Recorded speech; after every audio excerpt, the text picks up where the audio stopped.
Damos la bienvenida en el estudio de los desayunos de 24 horas al general Ernesto González, ex jefe del Comando Conjunto de las Fuerzas Armadas. General, buenos días, bienvenido. Buenos días, Janet. Estamos a punto de cumplir 8 años del famoso 30S y es precisamente en este año en que se han empezado a, digamos, a transparentar cosas que ya sabíamos que sucedieron, pero que en su momento no se reconocieron. Y pues ahora en este momento se ha encontrado pues algunos indicios o argumentos por los cuales se quiere vincular al expresidente Rafael Correa a las consecuencias de esta revuelta, como por ejemplo la muerte del policía Froilán Jiménez. El general Castro dijo ahora lo que hubiéramos esperado que diga en su momento, y quisiera recordar sobre quién fue quien ordenó la balacera en el hospital de la policía, ese fatídico 30S del 2010. Veamos. La orden obviamente vino de la autoridad máxima, del comandante y jefe supremo, que siempre ha sido el comandante máximo de las Fuerzas Armadas. ¿Usted lo conoce? ¿De la República? Naturalmente. La única misión que teníamos es de rescatarle. Llegamos allá y fuimos recibidos con disparos de todas partes.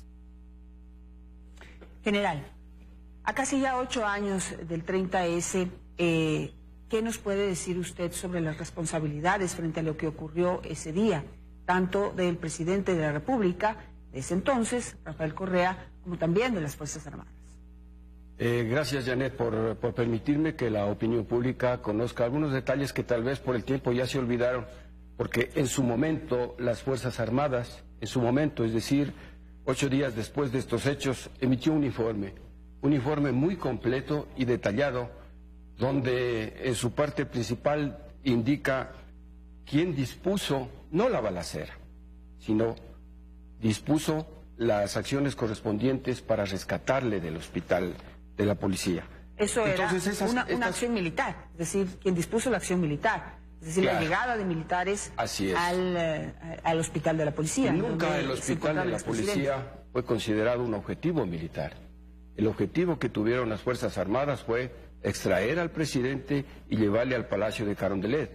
Hay una distancia muy grande en decir se generó o se ordenó una balacera. Las Fuerzas Armadas en este doloroso episodio han sido muy transparentes, muy diáfanas, claras, y lo que ahora estamos recordando lo dijimos en su momento.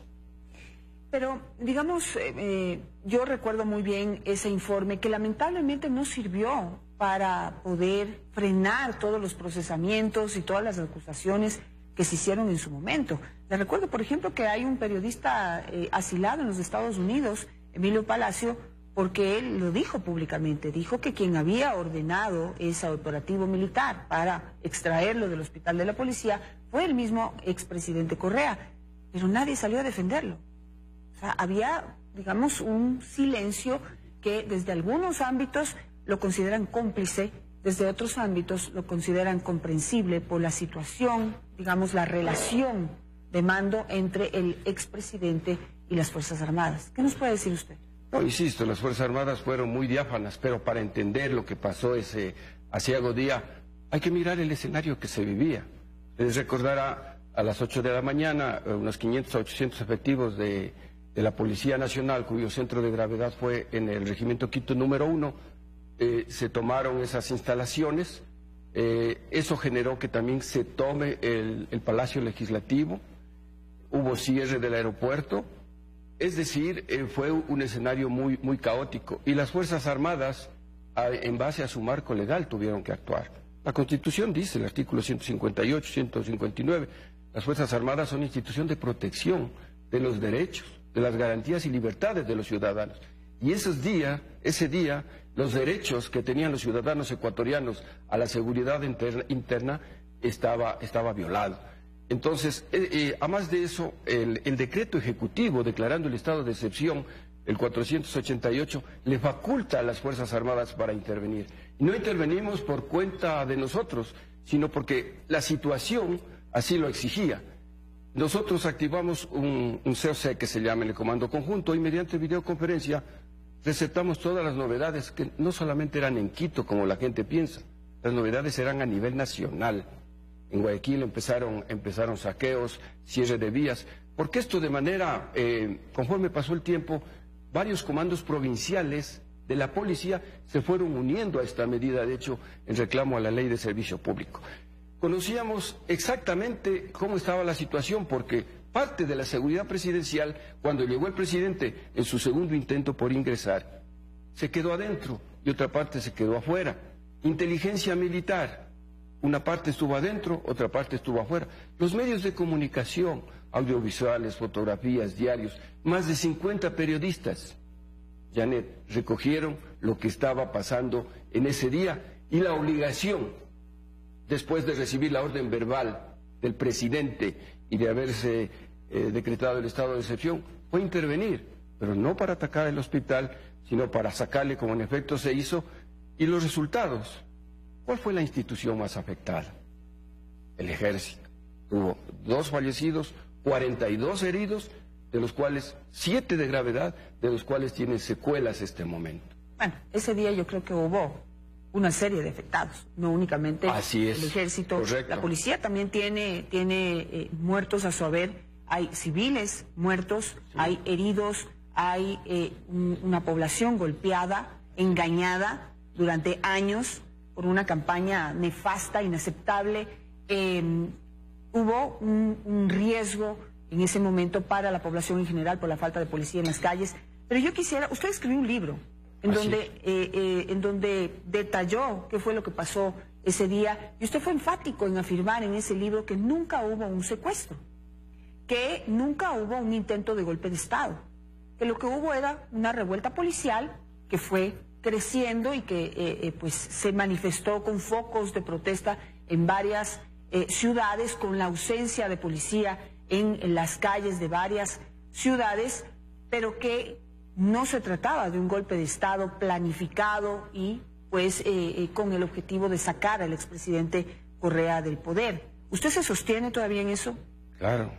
Los militares, como todos los ciudadanos, ante todo amamos la libertad y amamos la aplicación de los derechos, y más aún siendo de la parte militar que en su momento me correspondió estar al frente de la institución. Ratifico y plenamente, el presidente no estuvo secuestrado en el concepto estricto de la palabra, estuvo retenido, no pudo salir porque las condiciones de seguridad ya no lo permitían. Y me permito recordar en esta parte los intentos que hizo la policía por sacar al expresidente del hospital. Recordamos que el GOI recibió órdenes del ministro del Interior para que lo saque. El GOI logró infiltrarse al hospital, pero no lo pudieron sacar porque no había condiciones. El GIR recibió la orden del director de operaciones de la policía para sacar al primer mandatario. También llegó solamente hasta los exteriores y no los mismos compañeros no les dejaron ingresar. El jefe de Estado Mayor de la Policía, el general Ruiz, si mal no recuerdo, intentaron sacarle en un helicóptero. Vimos en imágenes que el helicóptero no podía aterrizar, vimos en imágenes la presencia de tiradores apostados, tiradores emboscados en las partes altas de los edificios. O sea, era un real peligro. Y por último, el exministro Patiño intentó sacarle del hospital, convocando a una muchedumbre en la Plaza Grande, unas 2.000 a 3.000 personas, y fueron al hospital a sacarlo. No pudieron, porque fueron reprimidos con dureza.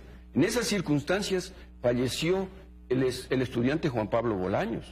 El estudiante Juan Pablo Bolaños en la autopsia, él tiene impacto de bala de armamento 5.56, donde todavía las Fuerzas Armadas no interveníamos. Entonces, es claro y ratificar que el presidente no estuvo secuestrado, estuvo retenido, porque desde ahí siguió gobernando el país, siguió dando disposiciones, y en ningún momento hubo golpe de Estado, porque ¿quién se iba a hacer cargo del poder? ¿Qué institución? ¿Qué persona?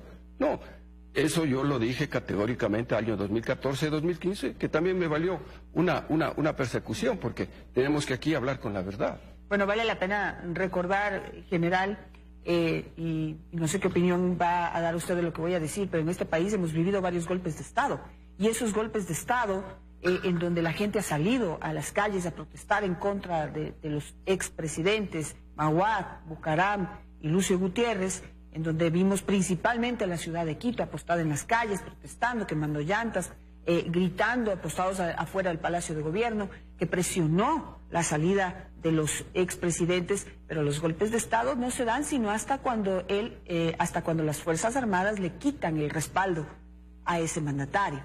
Así es como ha sucedido en esas 3 ocasiones. Por más gente que esté protestando afuera, el golpe no se da, sino hasta cuando las Fuerzas Armadas le quitan el respaldo a los mandatarios.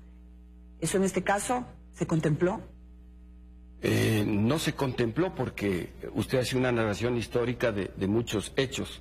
¿Cuál es el punto de quiebre cuando tienen que intervenir las Fuerzas Armadas? Cuando ven que la situación y de manejo de la población civil ya es incontrolable, cuando ya solo queda hacer uso de las armas contra la misma población. Y las Fuerzas Armadas del Ecuador, Janet, se han caracterizado históricamente por no afectar a la población. Y hay que goza de reconocimiento, de popularidad, de simpatía de gran parte de la población, porque sabemos cómo actuar, dónde actuar y bajo qué circunstancias. La historia así lo demuestra. General, ahora hay un factor que todo el mundo se pregunta. Si lo que estaba era el expresidente retenido y se dispuso un operativo para poder rescatarlo, luego de que se hicieron varios intentos por parte de la policía, como usted mismo lo informa, dentro del operativo no se contempló, por ejemplo, utilizar estos vehículos blindados para poder simplemente bajar al presidente, sacarlo de ahí y pues blindarlo para que las balas que le iban a caer no lo afectaran. Y lo sacan en el auto de la ex vicepresidenta de la Asamblea Nacional, Irina Cabezas, también pues exponiendo a que eso pase a mayores. En el cuarto de operaciones del Comando Conjunto se analizó toda la situación, todos los diferentes cursos de acción. Y el primer curso de acción contemplaba traer elementos mecanizados blindados desde Riobamba y desde Ibarra. En efecto, ese era el primer curso de acción. Pero ¿qué pasó? Que cuando estaban viniendo los vehículos mecanizados y blindados de Riobamba, a la altura de Ambato, fueron detenidos por la policía, porque la policía con sus medios de comunicación a nivel nacional tenía monitoreado qué es lo que está haciendo las Fuerzas Armadas. Y ahí es detenido, con material pétreo, con volquetas, con equipo pesado. El comandante de la brigada blindada llama al Comando Conjunto y dice, estoy en estas circunstancias, sí puedo pasar, pero a lo mejor tengo que hacer uso de las armas. Claro que podía pasar un tanque por ahí, pero nosotros le dijimos con mucha prudencia, no, manténgase en esa posición. Lo mismo sucedió en Ibarra, y ahí con el agravante de que el personal de conductores no estaban en la unidad porque salieron a realizar un ejercicio. Sí estaba contemplado, pero el informe de inteligencia, las interceptaciones también a las radiopatrullas de la Policía Nacional determinaba el inminente peligro que tenía el presidente. Cuando ya recibieron impactos de bala en la habitación, en las paredes, en los ventanales donde él estaba. O sea, Janet, hubo un real intento de atentar contra la vida del presidente. Eso tenemos que entender. Entonces el tiempo se volvió un factor crítico y se decidió emplear una maniobra disuasiva con una gran cantidad de efectivos, más de 800 efectivos. Nosotros pensamos que esa maniobra disuasiva iba a disuadir a los manifestantes, a los que estaban en rebelión, con mandos policiales sobrepasados, no obedecían a nadie, cuando asaltaron los rastrillos. Entonces, esta maniobra en parte resultó, pero también fueron recibidos, como dice el general Castro, con un gran volumen de fuego de diferentes tipos de armas. Por eso la cantidad de heridos y de fallecidos. Y en contrapartida, las Fuerzas Armadas observaron el derecho internacional humanitario, el principio de los derechos humanos, porque prefirieron ellos ser los sacrificados. Entonces las Fuerzas Armadas ese día jugaron un rol importantísimo en este aciago día. Eso hay que entender, que nosotros, por las circunstancias, más el marco legal respectivo, fuimos obligados a intervenir. Yo pregunto en contrapartida también, ¿qué pasaba si las Fuerzas Armadas no actuaban? Ya estaba en un estado de excepción, ordenando que actúen, que asuman la responsabilidad de la seguridad interna. ¿Qué pasaba si le mataban al presidente? Estamos hablando hace 8 años atrás. Un presidente popular, casi con un 70% de aceptación. ¿Qué pasaba si le mataban? Como en efecto se demostró cuando salió el carro, que usted hace bien mención, el carro de la asambleísta Cabezas. Ese carro tiene 16 impactos de bala. Y, desgraciadamente, en esas circunstancias muere el policía Froilán Jiménez. Hecho que se está investigando. Pero a ver, general. A ver. El hecho empezó a las 8 de la mañana. Así es. Si es que ya se detectó y se determinó el riesgo al que el mismo expresidente se expuso, porque eso también hay que considerarlo dentro de las circunstancias. Nadie le mandó a meterse en el regimiento Quito, en donde había un grupo de policías pues que se habían tomado la institución, que estaban armados, que estaban protestando por el tema de la ley, pero que pues ahí no era el momento en donde él tenía que acercarse a tratar de arreglar por sus propios medios las cosas. Se dice que hubo gente que le advirtió, incluso su guardia de seguridad integrada también por miembros de las Fuerzas Armadas, le advirtieron del peligro al que estaba expuesto y no le importó. Entonces, esto sucedió a las 8 de la mañana. El rescate se hace a las 8:30 de la noche, casi 9 de la noche. Es decir, tuvieron 12 horas para pensar en qué hacer para sacar al expresidente de allí. Y finalmente sucumbieron a la necesidad de tener que intercambiar, pues en una balacera, enfrentarse a quienes estaban en ese momento alzados en armas y pudiendo pensar y aplicar otro tipo de alternativas, como por ejemplo traer los blindados y sacarlo con los blindados del hospital sin que se haya producido ese enfrentamiento, es decir, sin tener que llevar tanto contingente a un hospital, además, en donde había personas que no podían defenderse y que estaban absolutamente vulnerables y su seguridad, salud y vida en riesgo. Es decir, esto de que no llegaron los camiones desde Riobamba y no llegaron los camiones desde Ibarra, discúlpeme, pero tuvieron 12 horas para poder llegar ahí y no lo hicieron. Y optaron finalmente por el enfrentamiento con la policía, con las consecuencias que afortunadamente no se produjeron para el expresidente Correa, pero tenemos 5 muertos y tenemos también heridos, tenemos gente dada de baja. Y a continuación voy a recordar el caso de Nelson Puentestar, que tiene todavía una bala adentro y es una bala militar. Pero la bala militar no es de uso exclusivo. El calibre 156 está demostrado que no es de uso exclusivo de Fuerzas Armadas, también tiene la Policía Nacional. Hay muchos casos, como el caso del policía Puentestar. Hay el caso también de 2 militares que, siendo evacuados en una ambulancia de la clínica Villaflora, son avaliados. Ventajosamente no les mataron. O sea, hay muchos casos, desgraciadamente, en esto. Pero es muy importante la pregunta que usted hace. Si le vemos cronológicamente los hechos, a las 8 de la mañana sucede este brote de rebelión. A las 9 de la mañana sucede el brote de rebelión cuando se toman la autopista, la pista del aeropuerto Mariscal Sucre, y también en el palacio, en el complejo ministerial. El presidente, en su segundo intento, cuando le dejan ingresar, ya estamos hablando de 10:30 de la mañana.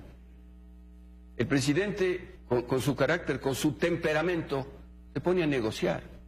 Se pone a negociar con los alzados en armas y esgrime la ley de servicio público. Y en realidad en la ley de servicio público, Janet, en honor a la verdad, el artículo 115 prevé compensaciones. Si bien se eliminaban bonificaciones por condecoraciones, el artículo 115 hablaba de compensaciones. Por eso es que el presidente a lo mejor ya no tuvo credibilidad, no logró convencer y se pasó prácticamente toda la mañana. Y recién a la 1:30 de la tarde sale el decreto, el estado de excepción. A la 1:30, donde están ordenando a las Fuerzas Armadas que intervengan. Sabemos a qué distancia está Riobamba, a qué distancia está Ibarra, entonces se hace una orden preparatoria, se hace una planificación. No es nomás de decir vengan los blindados y vamos, se hacen los reconocimientos aéreos.